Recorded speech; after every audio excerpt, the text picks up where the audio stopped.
மீது ஒரே சமயத்தில் 260க்கும் மேற்பட்ட ட்ரோன்களை ஏவி ரஷ்யா தாக்குதல் நடத்தியுள்ளது. போர் தொடங்கி 3வது ஆண்டில் இப்படி ஒரு தாக்குதலை முன்னெடுத்துள்ளது ரஷ்யா. ரஷ்யா அனுப்பிய 260க்கும் மேற்பட்ட ட்ரோன்களில் 140 ட்ரோன்களை உக்ரைனின் வான் பாதுகாப்பு படை சுட்டு வீழ்த்தியதாக தகவல் வெளியாகியுள்ளது.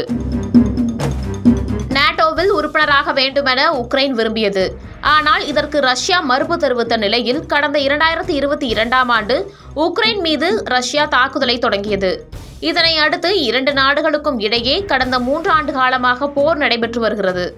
போரை தடுக்க உலக நாடுகளும் முயற்சி செய்து வருகின்றன.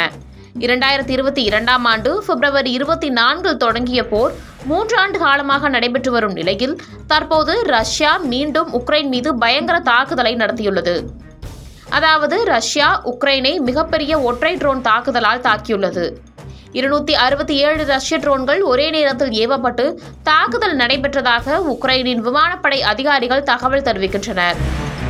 உக்ரைன் முழுவதும் Kharkiv, Poltava, Sumy, Kyiv, Chernihiv, Mykolaiv மற்றும் ஒடேசா உள்ளிட்ட குறைந்தது 13 பகுதிகளில் ட்ரோன்கள் இடைமறிக்கப்பட்டதாகவும் உக்ரைன் அதிகாரிகள் தெரிவித்தனர். அந்த வகையில் ரஷ்யா ஏவிய 260க்கும் மேற்பட்ட ட்ரோன்களில் 140 ட்ரோன்களை உக்ரைன் வான் பாதுகாப்பு படையினர் இடைமறித்து சுட்டு வீழ்த்தியதாக அதிகாரிகள் கூறுகின்றனர்.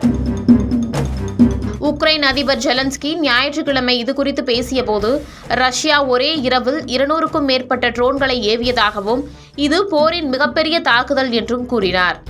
ரஷ்யாவின் வான்வழி தாக்குதலை அவர் கண்டித்து உக்ரைனின் நட்பு நாடுகளிடையே ஒற்றுமைக்கு அழைப்பும் விடுத்தார்.